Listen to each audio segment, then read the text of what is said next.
Hey, we're at a community here in Scottsdale, and their issue was they were losing trees like crazy. I'm here with Ryan with Adaptive Plant Health, and he's going to talk about how he solved some of the issues here with the trees that just got planted here because there used to be trees here. They're not trees here anymore because of the issue that they were having.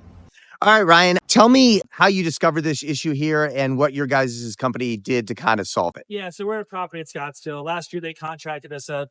They had concerns about losing a lot of trees, and so we sat down with them and did an evaluation of what's going on, why are these trees dying. One of the things that we determined was the ambient temperature was much hotter in this area than it was in other parts of the valley. So we looked at a strategy to sort of collectively figure out how we can lower the temperature. So one of the solutions we came up with was switching instead of the landscape rock, which can be about 140 degrees in the summertime, maybe even a little bit warmer, and it doesn't cool off at night. So we recommended mulch, which is going to provide some organic matter, feed the soil, feed the roots, and the temperature is going to be closer to the ambient temperature. So it's going to be probably closer to, it's 100 degrees. The mulch area is going to be at 100 degrees. But at night, this is going to significantly cool off while this is going to hold the temperature over here.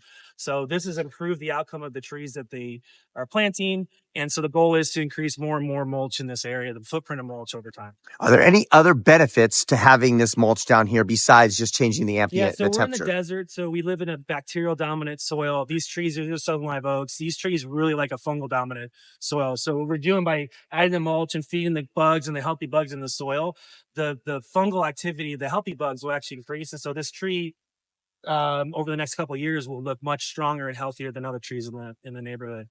Fantastic. All right, Ryan, thanks so much for doing this for us today. Tell people how they can get a hold of you and also tell us about that report that you do. Yeah, so clients that have large properties, we want to do an evaluation and do an assessment to kind of give them a state of the state, what's going on with their landscaping, how can they improve the outcomes of it so they can, at the end of the day, save money, have better trees, healthier trees. And so my company is Adaptive Plant Health and Weed Solutions. We're a full service plant healthcare company. And so you can reach us at 602-777-7764 or reach out to our website or log into our website at adaptivephs.com. Awesome. Thanks so much, Ryan.